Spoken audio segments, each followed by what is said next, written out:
Give me some music. Oh, geez, I ain't giving no music either. So I ain't getting no music today. I don't want music today. Okay, that's how I'm gonna be. What you say? You want your money, you gonna get it tomorrow. You want your give me some music. I got something. You was just playing dance with me, babe. I can't get music. Uh, okay, I need to get in the move again. So could I hear some music? See, you're a hot mess. I got nothing. This is you so generic, super producer. You just messing me all the way up. I ain't got no music. I ain't got no phones. I ain't got nothing. That ain't got nothing to do with the prostitute in China. Me singing. You ain't okay. Well, that's okay. Cause when I do a concert, I'm gonna double charge you. Welcome everybody.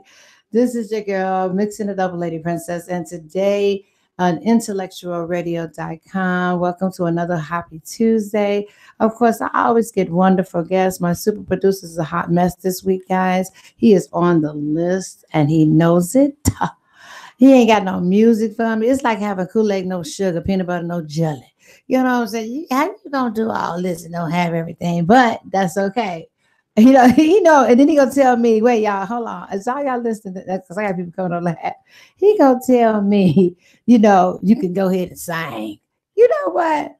I got you. I'm gonna sing all right, but the song I'm singing, he ain't gonna hear it. So here he goes.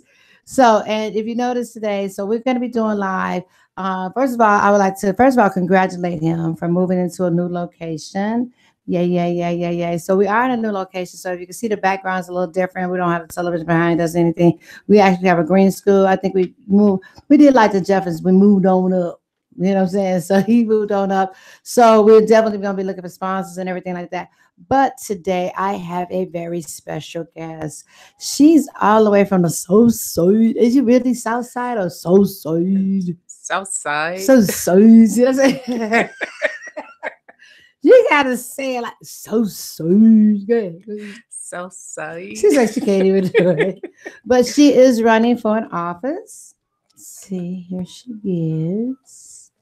And I'm going to let her introduce herself. I was reading on some of her ideas as a committee woman, and that is a very important position where people know it or not. And then I'm going to be asking her some questions. And if you want to, I understand, like I said, we don't have phones, peanut butter, no jelly. We don't have phones, but you can definitely Facebook me. Yeah, he keeps looking at me, but I ain't playing with you. And y'all know he a Jew too, right? He is a black Jew. Oh, see, he could tell folks what we do. Like, I need my music. And then I start talking, right? And then he always say, I'm a mess. You know what? You a mess. No, I tell the truth. And people like that. That's why they keep tuning in. So, but I have a young lady here today. She's running for an office. And can you go ahead and Ms. Wilcox, can you tell me what office you're running for? I am running for the Democratic Committeeman for Bloom Township. Wow, Bloom Township. I didn't even know they had a township. So I know the Cook County, DuPage County. Who is Bloom? Who's Bloom? Yeah. Where you guys located? Bloom is the far south suburbs. We have about 12 communities, about 56,000 registered voters. Wow. Okay, so 50. Wow. And so when you say Bloom, what counties are included in that? Is it Harvey? What? Well, we're in Cook County. Okay. We have Chicago Heights, South Chicago Heights, Really? Steger, Homewood, pieces of Homewood, Olympia Fields, parts of Park Forest, South Village, Glenwood, Linwood. It's about 12 communities. 12 communities, good. So now, why committeeman? Why committeeman? Yes. Well, I started my political career as I was on the library board. Well, I still am on the library board. I'm the chair of the local library board. And from there, I ran for the regional library board, which encompasses about 1,500 libraries. The state of Illinois is broken down into three sections. We have the Chicago Public Libraries, the reaching across Illinois library system, and then we have the Illinois Heartland, which is the southern part. So I'm on the regional library board, and from there I ran for a city clerk. So I'm the first elected city clerk in the city of Chicago Heights. I was elected in 2011 and elected for a second term in 2015. After being elected, the first time you kind of feel your way through. I always say I'm the library lady. Okay. And so once you kind of learn the playing field and the players, you start getting more comfortable in the position and reaching out to other clerks on the local level, the state level, and nationally, and just kind of coming together and working with other municipal clerks and building coalitions and teams and collaborative efforts. And from there, you decide, okay, what am I going to do next? What's next? So as the elected clerk, you are the electoral officer for the municipality that you're in. Well, as the committee person, that's also what you are doing. You are registering. Well, one of the, as the committee person, one of the main things is to register more voters, get and boost the voter turnout. Okay. So my question is, because you're currently a sitting clerk. Correct? I am. Okay. The committeeman, does it pay? It does not pay. So it's a non-paid position. So you must love your people out there. Well, I love to serve. I'm a preacher's kid. I knew you was. I knew you was a preacher. I knew it. I'm a preacher's kid, so you don't volunteer. You're voluntold, and so once you get in. And you know what? I joined the military at 17. Okay. So I've been serving. I was raised in a house of servants. Then I joined the military at 17, did 12 years of service, was deployed to Bosnia. Yes, I know. I look young. Yes, you know, we don't crack. Right. We don't crack. No. So service is my life. Okay. I joined Rotary after becoming this city clerk. And we believe our mantra is service above self. So it's all about serving people. And as the city clerk, I make $10,000 a year. I love to serve. It's engraved in me. That's who I am. And I've had people walk up to me and say, you know, the committee person doesn't pay. And I would say, well, you know, being the clerk, you don't make money either.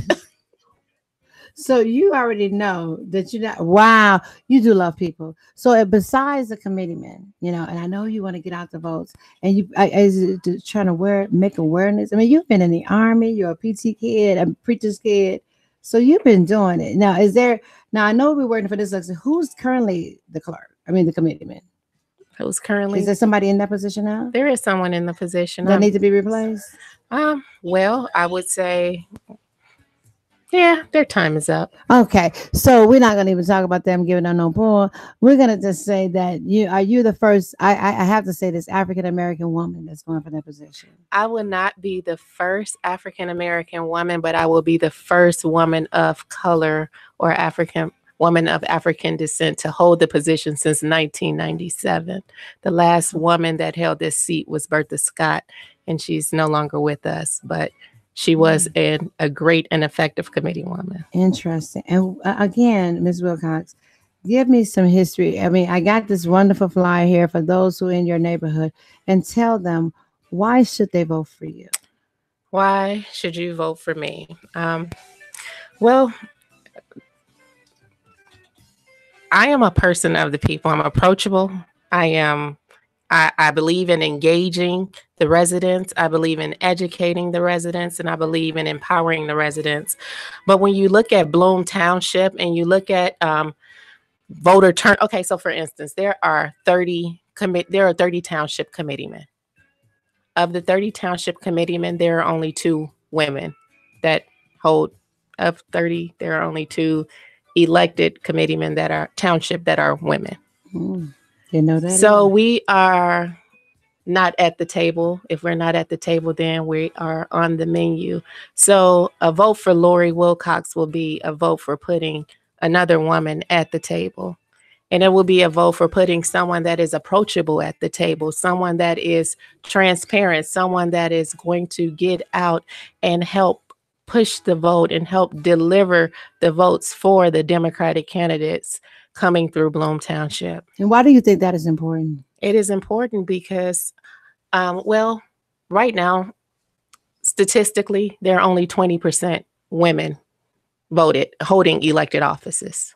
20%? 20% of women. That sound like the Oscars. We didn't get an Oscars, and then they said, most women should, up their game. Isn't that what he said, the guy? But statistics also show, and recently, in recent statistics, you've seen that Black women are the highest voting body out there.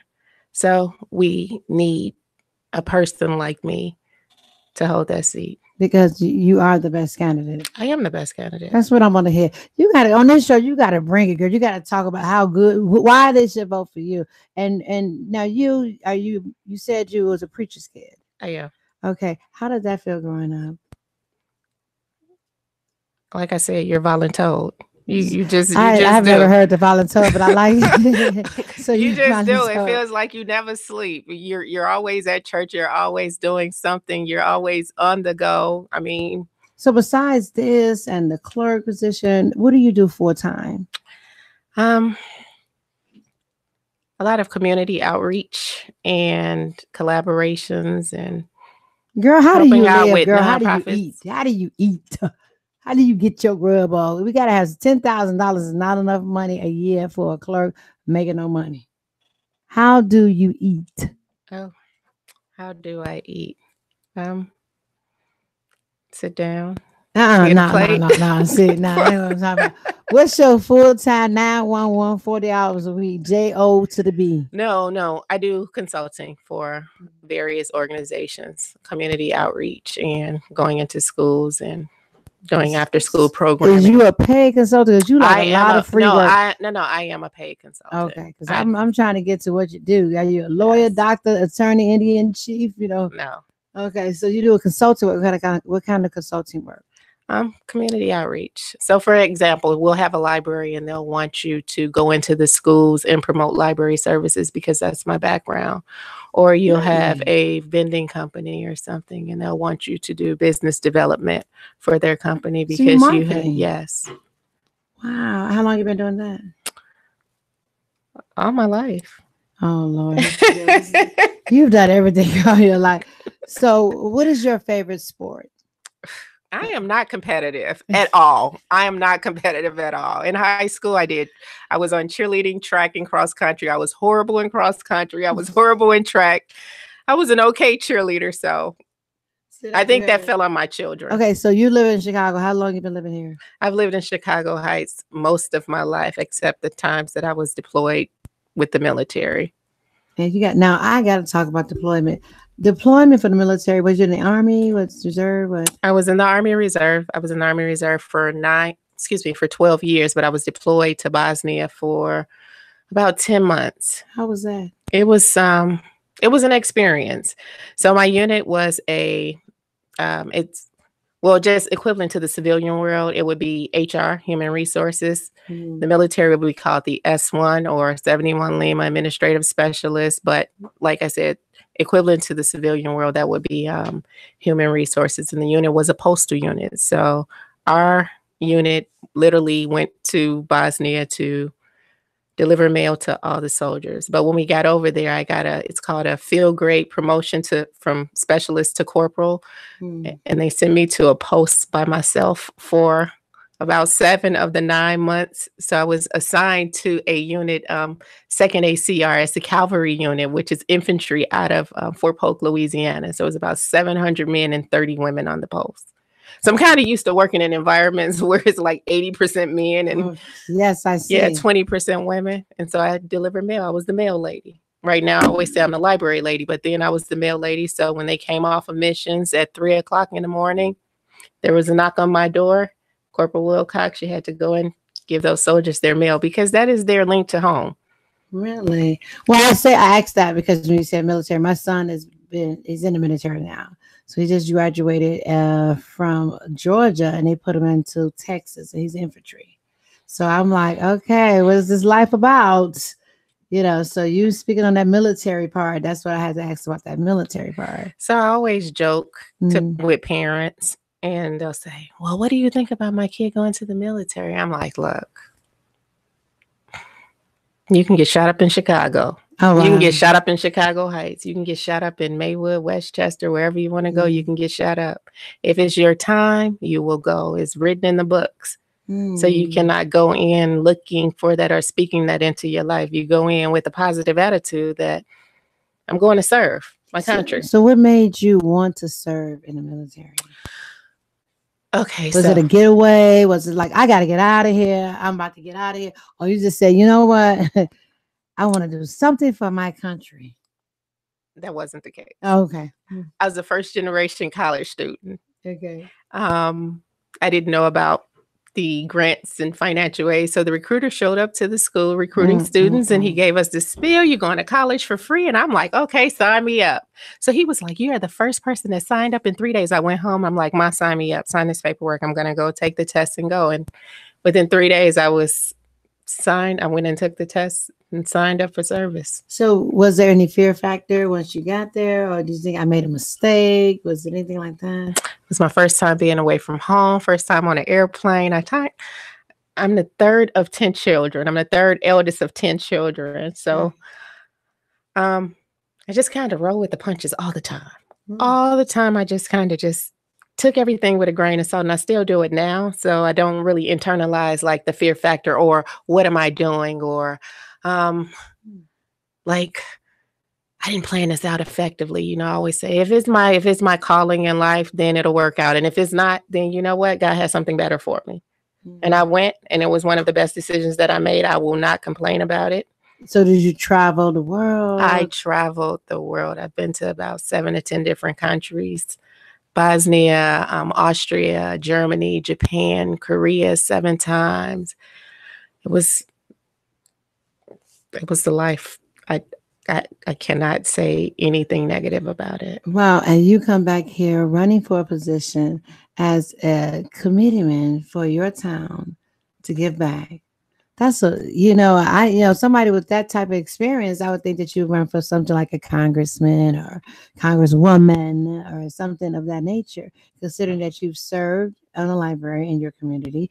You serve as clerk currently now, and you're running for a commitment, free position, non-paid, everybody that's in that position. Now, for the people that's listening to us, and you see people getting online live, and some of them might live in your area, or they might know someone in that area. How would they get in touch with you as a candidate? How would they know how to vote for you? I just want to touch on what you said. I believe in taking baby steps. I believe in doing things that I'm comfortable with. If I know that I have served in a capacity, or if there is, for example, voter registration in 2008. 2008, we had 56,014 registered voters in Bloom Township. Okay. In 2018, we have 56,078 voters in Bloom Township. Is it going down? It looks like it went up by 0.1%. And how many registered? Okay, so those are registered voters. Those are registered voters. So one of the roles of the committeeman is to register more people to vote and to get the numbers up. And I understand there will be attrition, there will be people moving out, but like, what is that, about less than 50 or a little over 50 new registered voters? And that's not to say that people haven't registered to vote. I'm just saying that we could have done a better job. When you look at how many new registered voters in Cook County from 2008, it was 1,400,000 plus registered voters. And in 2018 is 1,535,000 plus registered voters. So they've jumped at least 7%. So, but by them jumping like that, people are still not voting because we're still getting people. Is it more? Now I have to ask this because you can't see it. Is it more Republicans voting or getting registered to vote or voting their youth? Or is it more Democratic, or is it more independent? And we also have the Green Party now also to consider. So who you think are doing the most registered voting? I couldn't answer that. I'm just, these are overall numbers. Okay, so it's like a statistic. Like it's statistics, yeah. Because, it's interesting that you say that, because I know that they have people going into schools now. So the high schools, I know they have people at Proviso West and Proviso East that's out here in the Proviso Township trying to register the 18-year-olds. You can register 17-year-olds as long as they are 18 by the general day. Yes. Wow. And so it's 17 years old. They can vote in March 20th, which is the primary. Correct. But they have to be turning 18 by the general. Yes. You can do grace period voting. Registration, you can register to vote up until election day. You can literally register to vote on election day and vote, register and vote, cast your ballot at certain spots. That's scary. You can register people to vote online. What about the dead? Because, I noticed in elections that I've been in, the dead sometimes always get up to rise. Lazarus have risen and he gets the vote. How does that happen? How do we stop that? That's the county. The county has to look into it, and I believe Clerk Orr's office is doing a good job of looking into Well, it. you know, Clerk always when they get phone calls, they act on them. Well, you know, it's going to be a different type of office because Clerk Orr, David Orr, is retiring. Yes. So what do we do with the next regime that might not be like a David Orr's, and we have the dead still voting? Is that something that the committeemen can do or not? If you want to be transparent in your community and you want to do things the right way, then absolutely. And I can attest that we're going to do things the right way to the best of our ability. Good. And the clerks play a major role in kind of policing. Yeah, I can see why. Things. I would probably vote for you twice too as a clerk. And even so when newly elected municipal clerks get elected, I've literally took it upon myself to call them and call some of the other elected clerks that have been holding seats, and we get together and we hold a lunch with any newly elected clerk in our area. We sit down, we meet with them, we look, where do you need help? What can I do for you? Call me this. Really? Yes, because in 2011, when I was elected, I came in with a team, but there is no other position like the municipal clerk's position. Interesting. Now I got a question. You are the hub of the city. Of that, do you have a deputy clerk? We have a deputy clerk, yes. So what are your deputy clerks supposed to be doing? The deputy clerk runs the day-to-day operation. So the elected clerk is more ceremonial. Your name is on everything. You're ceremonial. You do the swearing in, but you're like the CEO of the company. The deputy clerk is the COO, the chief operations officer. So the deputy clerk, you guys kind of should be married. They should understand what the clerk or how the clerk feels or what the clerk believes, and they should be able to act on behalf of the clerk in the absence of the clerk. Now my question is, so if you I elect you as the clerk. I elect you, you come in, you're supposed to be my clerk. You go through 3 deputy clerks within less than a year. What's the problem? It may not be the clerk. It may be other entities. A lot of times you come into offices and you're elected as the elected official, but then you still have, like in our city, we have 14 other departments. You have your code enforcement, you have your treasurer's office, you have your police department. Those are all different departments. And you have people that have been there for years. And sometimes, this new individual may not be a good fit for the environment, or sometimes there needs to be change. And, change happens over time. You just don't come in and clean house like within the first week or 6 months. You kind of observe what's going on, and then you get your feel of what the environment is and what is the best fit, and then you start kind of moving people around. Okay. Right? Now the clerk doesn't handle that. Did you work along with your mayor? Yes. Okay, because I don't know what town are you in? I'm in Chicago Heights. Chicago Heights. That's what Chief Apostle McCoy is at, isn't it? Yes. My brother's keeper. Yes. Okay. Did you go speak there yet? I have not. Okay. Have you called him yet? I've talked to Apostle McCoy. We've worked together in the past. Okay. We did a a summer mentoring program, and we sent some youth down there to work. So how do you, in your position, even though, like I said, it's a committeeman, and it's a very important position because you're getting out the votes, you're getting people to register and understanding the votes. Now, is your focus, Wilcox, is it more towards the youth, seniors, or is it just, do you have like a percentage that you say, okay, I know I got to focus on this youth because our future is at stake. And a lot of the youth don't understand how important the vote is. They don't understand that we died for the vote. They don't understand we had to march for the vote. They really don't understand it. I've talking to you. They said, you know what? My voice don't even count. How do you get that challenge? What is your angle and who are you looking to? So my background is education. I started out as a library media specialist at my elementary school, and then I went and worked at a high school. Then I worked for Chicago Public Libraries as a librarian in a charter school. So I would have to say the youth are our future, and the teens are our immediate future. And their brains work a lot faster than ours, and they can navigate through systems and processes, and their comprehension level is far beyond, they're wise beyond their years. So I would say, just to answer your question directly, yes, the target would be the youth. Why? Because I have 2 teenagers. And we were doing some volunteering this weekend, and I'm like, look, I need some volunteers to do this, and you need to call 5 of your friends, maybe 10. And so the teens, they'll come out. And it's just a good way to kind of connect with them. Wow. And that's good because now we know that she's a mother, right? Yes. We know that she's a preacher's kid, a former librarian who knows about the library a lot, and also a clerk in her village. Now, if you're a mayor, and I'm not saying you're a mayor, but just say you work with a lot of the clerks in the area. And what if one of the clerks told you that their mayor was doing a lot of expenditure of funds that's unnecessary? How does a clerk, do they seek help with like Attorney General stuff? How do they seek that, as a clerk in your position? How do they do that? Do they do that, or do they sit back and just do the clerk position? Well, the role of the clerk is kind of the middle of the road. You have the treasurer's office, you have the mayor's office, and then you have the clerk. The clerk's signature is the last signature that should happen.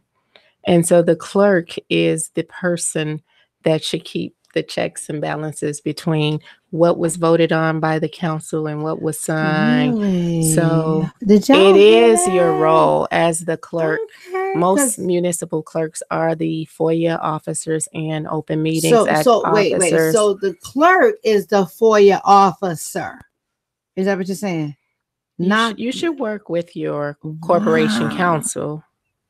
Yes, you should work with your Interesting. corporation counsel. However, the municipal clerk, so all So interesting. municipalities are set up differently. I'm just saying.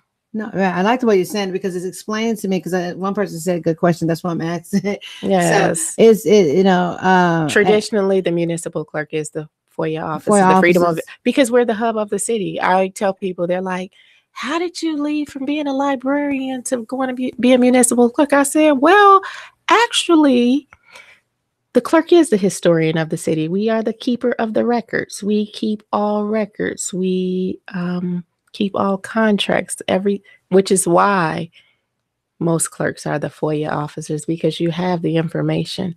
Well, see, that's what scares me with some of the villages that have deputy clerk after deputy clerk after deputy clerk after deputy clerk. Because how do you keep a stability and be stable? You're the clerk with so many changes of hands. And maybe once you become the committeeman, and maybe they should, because I believe that, you're very electable. And I know people like you, and you got a great idea of getting the youth involved. But once you become a committeeman, is that something maybe are you going to grab hold to try to help other clerks? There's so many clerks that's lost. For the past 5 years, I've hosted a Spring into Action, educational summit in collaboration with the South and Southwest Suburban Municipal Clerks Association. Really? So each year I would say like the second year I got elected, there was someone that hosted it and she ended up sick, and I'm like, you know what? I have a master's in education. I can pull something together. And so in 3 weeks, I pulled it together. So it kind of got dropped in my lap the next few years. So that summit actually pulls together about some years we've had like 150 clerks show up, and we'll invite out the state's attorney's office. We'll invite out David Orr's office. We'll invite out the state library. We'll invite out various vendors to actually meet with the clerks and other people in their office to do a full day, like an 8 hour, 9 to 2, 9 to 3 training.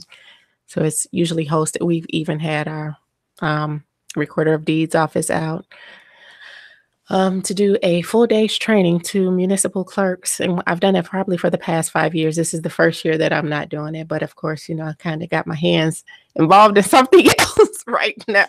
Now, getting signatures, how was that as a committee? How was it going out getting signatures and actually getting on the ballot? Was there a challenge or? Getting signatures is always a challenge because the rules that are in place are quite interesting. And so you can, if you move and you didn't change the address from where you moved, or if you signed your signature card when you were 20 and now you're 60 and the signature has changed. So it's always a challenge. And again, that's a part of the process about educating the voters, educating them, knowing, okay, when you move, make sure you change your voter registration. This is like a kind of like when you move into our city, we have a welcome packet in our office, in the clerk's office. You know, you can host classes as a committeeman, host forums on what to do when you move or what to do next. But yes, I was challenged to answer your question. I was challenged, but the challenges were withdrawn. Wow. Yeah. But they did challenge you. I figured that because a lot of people, I feel that people that challenge other people's petition, it's either one scared that, you know, they got something to say, or they just want to let them spend money, or they don't like the competition. I believe that challenge is a good thing, you know, because you get to see the other side and you get to hear what they're trying to say. And then it gives the people a selection. When you agree, well, you know what? I love you coming on. You are. She's so mild, y'all. You ain't. She a preacher's kid. Most preacher kids are bad. You know, I know preacher kids, but she's like, no, I'm an educator. I love Miss Wilcox. Yeah, no, I am not. Look, I am not an angel. Like, there were a lot of prayers for me. Like, my mama prayed for me. My grandma prayed for me. She's like, no questions, darling. I'm an educator, darling. No, my mama prayed for me, and she's still praying. Well, you know what? We gotta keep you praying up because you came over here. So, but I really, truly do want to thank you for being brave enough to come on this show. I thank you so much for taking the time out. And also, guys, go ahead and listen to IntellectualRadio.com. And if you're in the area, you can vote for Lori Wilcox. Lori Wilcox. Early voting is March 5th through the 19th. Election day is March 20th. You can check out more information about our campaign at www.loriwilcox.net. Thank you for having us. You're very welcome. So again, I tried to in this show try to bring positivity and bring awareness to the show. You know, and like some of you might say, well, why are you talking about certain things? Sometimes people have to be educated. Sometimes people are afraid of what is called the truth. And you need to know the truth, whether you like me the way I said or not, because sometimes I'm really kind of animated and dramatic, but at least I'm telling it. So I like to have fun with it. And I thank you for stepping up to want to be the committeeman and want to let everything go. And as an elected official currently now sitting in the position saying, I'm here to serve.